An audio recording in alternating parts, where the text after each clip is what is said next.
Do you think you dress well? Do you think you know how to walk into a room and based on how you've chosen to put on that jacket, or if you're a woman, put on your skirt, convey yourself?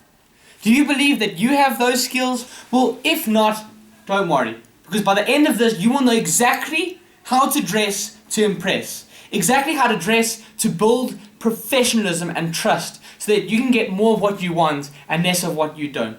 If you want more sales, if you want more relationships, if you want better friendships, and if you want better quality information, well then I'm going to be telling you the exact way to dress, because I have been dressing like this suit for many days now, and I'm going to say for all my life.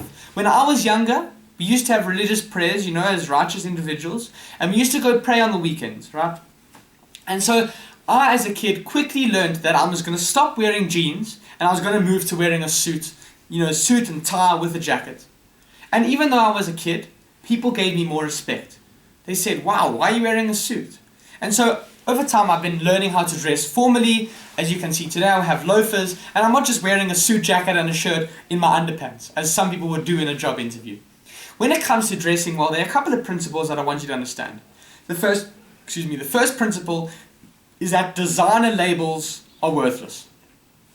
You've got to get that idea out of your mind. Just because you see a fancy brand, for example, Tiger of Sweden, a 10,000 Rand or $10,000 suit, makes it Armani Exchange, for example, have a $10,000 suit. There's nothing better about that suit compared to getting a suit in the same material. I have a suit jacket, not this one, but another one, in Super 120s wool, which is one of the highest grades of wool. And so that suit jacket I bought thrifting. I bought it for $20, $30. And Armani Exchange would sell that exact same suit for $200, maybe $2,000.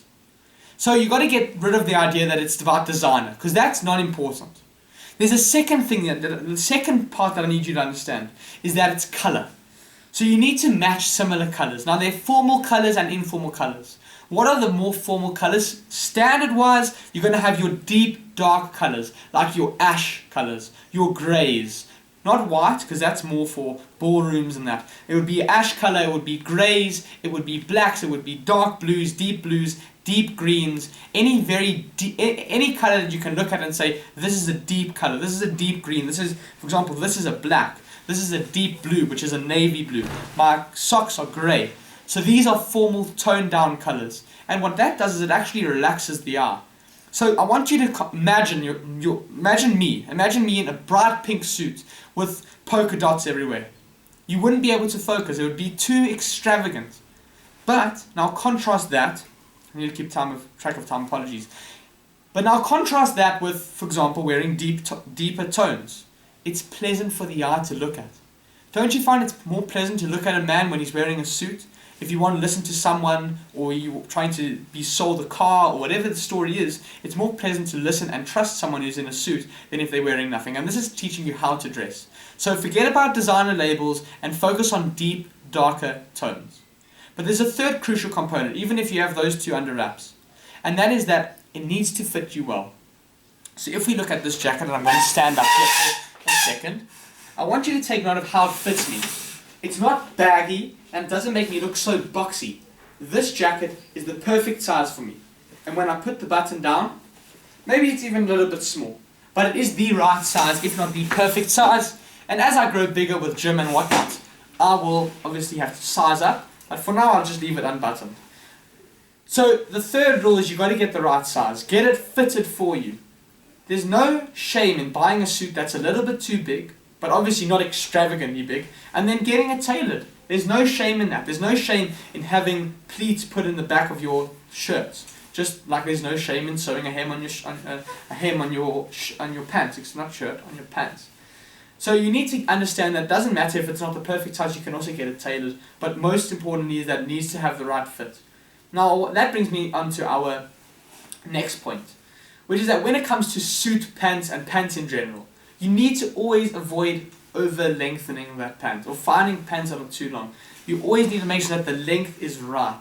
Because a simple way to mess up a really good suit is to have pants that are just too long. And so that's another tip that you guys can do. When it comes to dressing well, what I've done in my cupboard is that I was speaking about this to a friend the other day, that you need to divide the cupboard into your shorts, your t-shirts, your slip-flops, things you wear on the beach, things you wear in the summer, and your formal wear that you would be wearing to a wedding, to an office, and then set rules for yourself. So for me, my rule is, before I leave the house, I put on a jacket. You will never find me outside my house without a jacket on. And soon enough, that might be a three-piece suit and a bowler hat, who knows. So I've basically divided my cupboard for all the informal clothing, all the stuff I wear on the beach, and all the stuff I would wear to a wedding and an office, to the office. And then from there, I've set rules for myself. So maybe what you can do is you can go, if you're a woman, you can go and take your clothing, and all your skirts and sexy clothing and that you would wear to the roller rink, you put it on its one side. On the other side, you take all your fancy blazers, all your fancy handbags, all of your fancy skirts, your fancy patent leather shoes, your high heels, you put that in one side. So that when you come to get dressed in the morning, all you need to do is say, am I going to the beach or am I going to the office? And then you make the right choice. And that's a very, very simple way to dress well. Now, you might say, if you're a woman, okay, from now on, before I leave, I'm going to put on lipstick, or I'm going to put on makeup, or I'm going to wear a handbag. And if you're a woman, I'm speaking to you as a woman. If you're a man, on the other hand, let's do another example. You're going to be looking at the one side of your cupboard. Oh, there's a vest, there's a tank top. And they're my cheap broken tackies that are so dirty, left in the rain. Here is my fancy black leather jacket. Or not leather, woolen jacket. Here are all my sports coats and my blazers. Here are my fancy, suede loafers. Am I going to the office? Am I going to the beach? And then you pick the right choice. And so you might be, as a man, might create a rule for yourself. I will always wear a hat if I'm outside. And then you wear a hat. You could wear a newsboy cap. That's another discussion for another day. So when it comes to dressing well, all it takes is common dress sense. The other thing that is very important, and we've spoken about colour, we've spoken about length, is the style that you're trying to go for. When it's summer, you can still wear formal clothing. It's boiling hot now. I'm in the middle of southern Africa, just by the equator. And it is boiling hot every day. But because I'm wearing thinner fabrics, and particularly that wool, I'm not an expert on wool, I don't claim to be, but any suit that is wool, Super 120s, anything with wool, will keep you cool in summer. This suit, unfortunately, is a polymer, if you want to call it. It's got a bit of, I've actually cut out the label, so I can't tell you what its composition is, but it has a little bit of wool and a little bit of polyester. And so this suit would be hot in the summer because it's boiling it.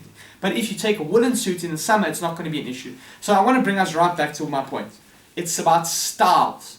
In the summer, yes, go for linen, go for wool, go for lighter materials. And then when it comes to the winter, wear tweed. Perfect. Go for thicker materials. As I said, tweed. I have another fantastic suit. It's vintage from the 80s or from the 90s, and it has that weave, very thick weave, and that's hot. And if I wear that today, I would burn. I would die. So I think it's also important to understand seasonality. And when it comes to the styles, sometimes a simple, plain black jacket and black pants, a simple suit is the best.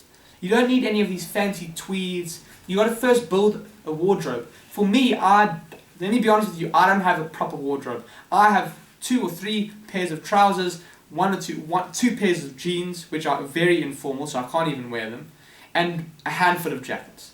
And so I will, unfortunately, be forced to wear, these are chino pants. I have 2 chinos, a navy chino and a grey chino, and then loads of jackets. I have a mohair jacket, I have a tweed jacket, I have a linen jacket. So what I do is I filter or I swap my chinos, but then I change my blazers to make my outfit look dynamic. And so coming back to style, what you can do is every day wear something different. So yesterday I wore the mohair jacket. The day before I wore tweed. Today I'm wearing this poly jacket. Tomorrow I'll wear the linen jacket. The day after that I'll wear my Super 120s. And so I'm alternating jackets to give my style that little bit of flair. And over time you will become more comfortable. I want to leave you with one more thing. If you have never dressed well, and this is how to dress formally. If you have never dressed well, I'm not telling you need to start wearing a suit or wearing a bowler hat or 3-piece suit from day one. No.